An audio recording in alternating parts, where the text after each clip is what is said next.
Radar Paulista apresenta Momento O Inédito Viável, com Emerson W. Dias, o provocador filosófico.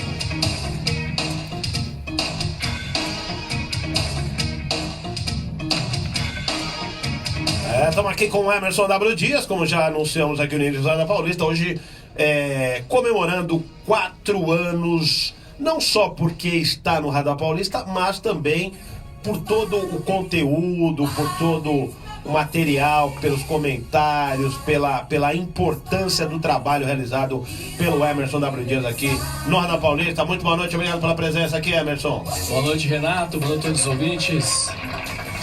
Muito obrigado.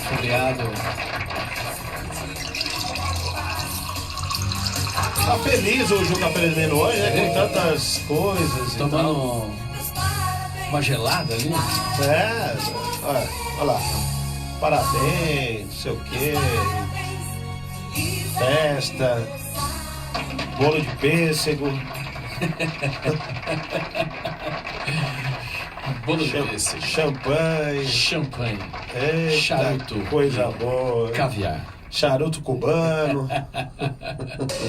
Aí, ó. Aí sim, Juca. Olha, no time ali no negócio. Isso foi tudo, inclusive, muito bem programado. Sem muito dúvida. bem ensaiado. Já né? faz 1 ano que nós estamos ensaiando essa vinheta. Exatamente. De entrada. Inclusive, daqui a pouco nós vamos começar a ensaiar o de 5 anos. Acabando hoje, nós vamos... Já pro ano que vem. Isso mesmo. Ai.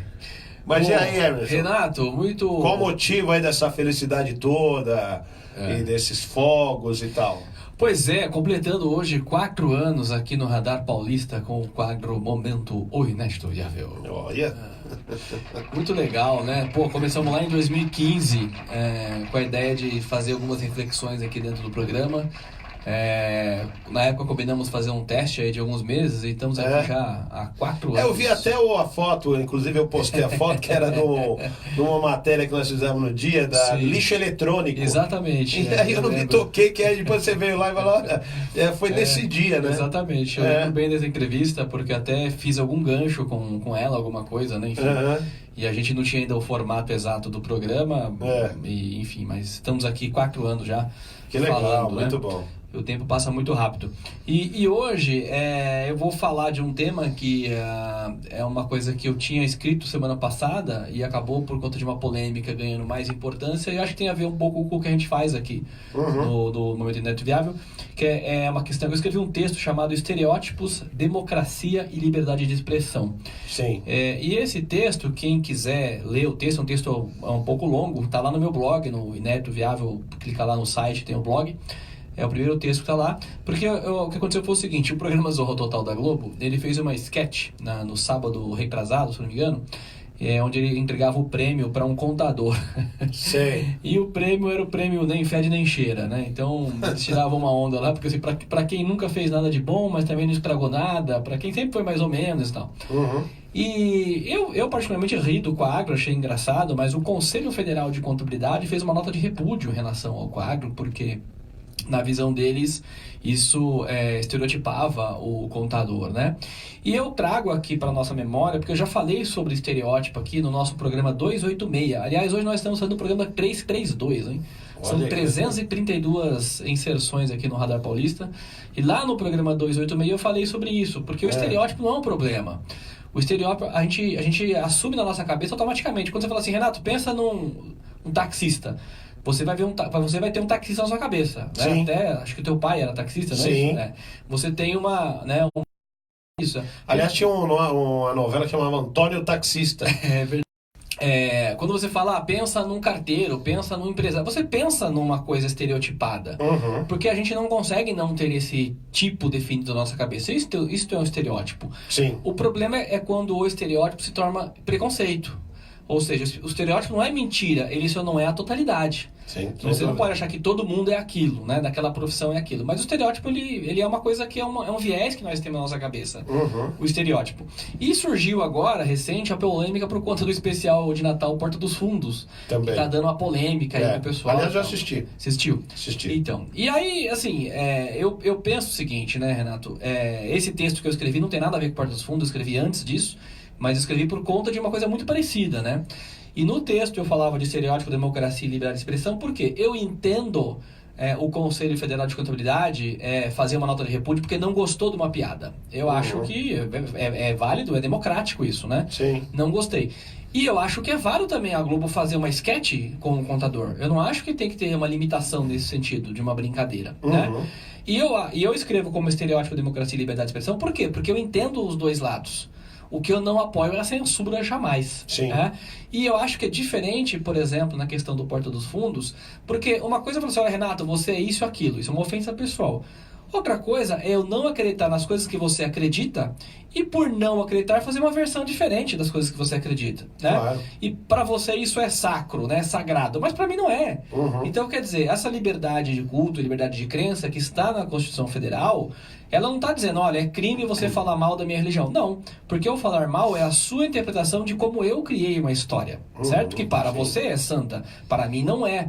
Então, a gente está vivendo um período muito perigoso, assim, né? Porque a ideia de você tolerar a divergência te faz ser um censurador, né? Ah, então eu vou boicotar o fulano porque ele passou esse programa. Cara, leia com mais atenção, ou, já que você não gostou, não assista, né? Não dê sua audiência, faça sua crítica. Mas, porque eu não gosto, eu vou proibir. E eu acho que esse não é o movimento que a gente caminha para o progresso, né? O que eu não gosto, o que eu penso diferente, eu proíbo. E é um pouco do que eu tento trazer aqui no quadro Momento Neto Viável, que é sempre uma questão que eu trago para reflexão e coloco uma posição, ou às vezes até posições contrárias em relação ao próprio tema, e deixa o ouvinte tirar suas conclusões, né? Mas jamais a gente pode incentivar que, porque eu não gostei daquilo, eu vou impor a minha vontade e aí eu vou proibir, né? Ou seja, porque o que é o mundo ideal? O mundo ideal é aquele que eu gosto, né? Só que o que eu gosto não necessariamente é o que os outros também gostem. Então eu preciso compreender que o mundo não é feito só da minha vontade, é feito também da vontade dos outros. E eu preciso respeitar, isso é democracia, né? Então, estereótipos, democracia e liberdade de expressão são coisas que caminham muito juntas e que a gente precisa saber discernir todas elas para poder caminhar. Porque senão a gente começa a vetar o que o outro, né, bloqueia, não gosta, critica, tira do ar. Mas espera aí, por que tem que ser o mundo da minha vontade e não da vontade dos outros também, né? E aí a gente corre um risco, né? Por exemplo, até falando em religião, e tem a ver com essa questão da Porta dos Fundos, né? Porque o filme retrata justamente o nascimento de Cristo, não sei o quê, os primeiros anos dele e tal, mas de uma maneira de sátira, uma sátira. Debochada, uma sátira lá, né? E aí a gente vai voltar naquele caso do Charlie Hebdo lá na França, quando soltaram aquelas bombas lá e mataram alguns jornalistas, metralharam e tudo mais. Do perigo, como você está dizendo, né? Da liberdade de expressão, que as pessoas hoje, não é só no Brasil, é uma coisa que é no mundo todo, parece, né? Existe uma onda muito perigosa de conservadorismo, porque o conservadorismo em si não é ruim. O problema é quando você... Tô falando assim, né? Cada um defendendo o seu... Tô aqui fazendo apologia contra nada nem a favor de nada, é isso que eu quero dizer. Né? Quer dizer, o conservadorismo tem as suas bases muito bem fincadas naquilo que ele defende também. O que não pode é você usar a bandeira do conservadorismo, vamos dizer assim, para destruir, como você está dizendo, outros valores que são, por exemplo, a liberdade de expressão. Correto. Né? A liberdade de pensamento. Isso não pode em absoluto. Exatamente. Porque eu fui assistir o negócio das Portas dos Fundos, até porque eu vi toda aquela bagunça que estava acontecendo, as pessoas criticando e tal. E quando acontece isso, a gente, como jornalista, é quase que uma obrigação, né? Correto. Ver até que ponto tem a necessidade dessa grita toda. Eu, como jornalista, vi absolutamente... É uma palhaçada toda, uma grande palhaçada aquilo. E assim, agora, como você disse, quem quer criticar, questionar, também tem o seu direito. Correto. Agora, proibir é que não pode. Exatamente. Eu acho que esse é o ponto nevrálgico da coisa, né? Eu tenho o meu direito de opinar, e é livre, é bom que eu tenha, eu posso não gostar, pode dizer, olha, não recomendo para você assistir, mas jamais eu tenho que impor a minha vontade, olha, está proibido, porque como eu assisti e não gostei, Sim. você não pode transmitir. Isso é o fim da picada, né? Quando você fala do conservadorismo, minha visão de conservadorismo é aquele cara que prefere manter as coisas como estão, e não é que ele não muda, só que ele quer mudanças mais vagarosas, né?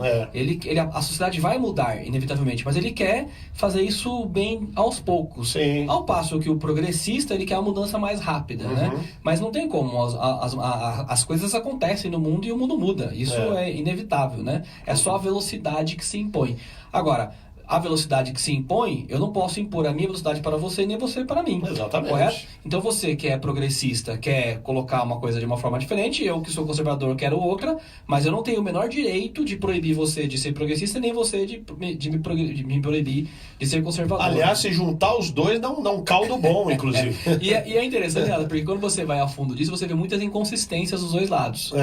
Tem coisas que o cara é progressista, mas nem tanto, e tem coisas que o conservador é conservador, mas nem tanto. Depende muito, às vezes, das certas convicções e conveniências que nós todos, seres humanos, temos, né? E aí quando parte também para agressão e para ofensa... Aí já acabou, né? Aí ninguém ganha com nada, né? Aí já... Aí não existe respeito e tal, e vira bagunça. Perdeu a racionalidade, né? Aí você já não tá lidando mais com argumentos nem com opiniões. Aí você já tá lidando com o lado animalesco da coisa. E aí já não, né? Não faz mais nada. E, bom... Então, dentro desse contexto, esse, vamos dizer, um contexto que você traz dentro do Inédito Viável, hoje vamos falar assim que são 4 anos do programa. Correto. E que tem a ver com toda essa, vamos dizer, essa celeuma mais pro lado justamente da abertura das ideias. Exato. A gente pensar as coisas de uma forma mais ampla, né? Não tão restrita à nossa visão de mundo, mas de uma visão um pouco mais ampla, para a gente tentar chegar a alguns consensos e algumas conciliações, né? Porque a democracia é um sistema difícil, mas ela caminha se houver algumas conciliações, né? Eu saio daqui, você é dali, a gente caminha. Se não houver essa conciliação, essa vontade de ambas as partes de conciliar, e não tem como andar, né? E aí, se não anda, não é democracia, porque sempre vai querer um impor a sua vontade em relação ao outro. Né? Sem dúvida. E para ilustrar isso tudo, eu trouxe um texto do Freud, que está no livro Psicologia das Massas e Análise do Eu, porque o Freud era um cara muito polêmico também, ele falava de questão sexual, e naquela época as pessoas eram mais conservadoras do que hoje para falar sobre isso, e ele traz um texto que eu acho que é muito interessante, porque ele está falando aqui de sexualidade, mas tem a ver com hoje, com religião, com várias coisas que não se querem discutir, querem impor ao outro pensar igual a si, né? Olha o que diria o Freud. Quem considera a sexualidade como algo vergonhoso e aviltante para a natureza humana, está livre para se servir das expressões mais nobres, eros e erotismo. Eu próprio poderia ter feito isso desde o começo, o que teria me poupado de muitos protestos. Mas não quis fazê-lo, pois prefiro evitar concessões à pusilanimidade. Não se sabe onde se vai parar por esse caminho. Primeiro se cede nas palavras e depois, pouco a pouco, também na coisa. Não posso encontrar mérito algum em ter vergonha da sexualidade. A palavra grega eros, que atenuaria um insulto, não é afinal outra coisa senão tradução da palavra amor? E por fim, quem pode esperar não precisa fazer concessões. Eu acho que o Freud traz isso, né? De que, poxa vida, não fala tal palavra porque tal palavra me ofende. Não, eu vou falar porque tal palavra faz parte da constituição humana e eu não posso deixar de falar dela. É você que precisa ampliar o seu horizonte de ideias para compreender o que eu estou dizendo. E tem mais também, né? Como você está dizendo, eros, erótico e por aí vai. Como você trabalha com toda essa coisa, é que ela é suja, vamos dizer, na mente de uma pessoa ou não. Exato. Né? Quer dizer, eu posso chamar uma pessoa de uma determinada coisa a partir do momento que há ali uma relação de respeito e a pessoa vai entender essa coisa de uma outra maneira. Corretamente. Agora, se eu usar isso num aspecto vil sujo, a pessoa também vai perceber isso. Exatamente. Né? Exatamente. Então tudo é muito, e tem a ver muito com comunicação, tudo isso. A comunicação tá entranhada nessas questões todas aí que você está trazendo. Bom, essa já seria a frase do dia, né? Exatamente. Que você traz. E deixa eu ver aqui também os comentários, o César dizendo, eu não sou a favor da censura, mas eu não gostei. Para mim foi um deboche no que tange a religião. Já houve problema com a religião muçulmana, que é o que nós falamos aqui, né? Essa é para mim, toda piada, ela tem um alvo, né? Tá dizendo César. Toda brincadeira tem um quê de verdade. Eu aprendi com um professor da escola. Tá dizendo o César aqui que não gostou da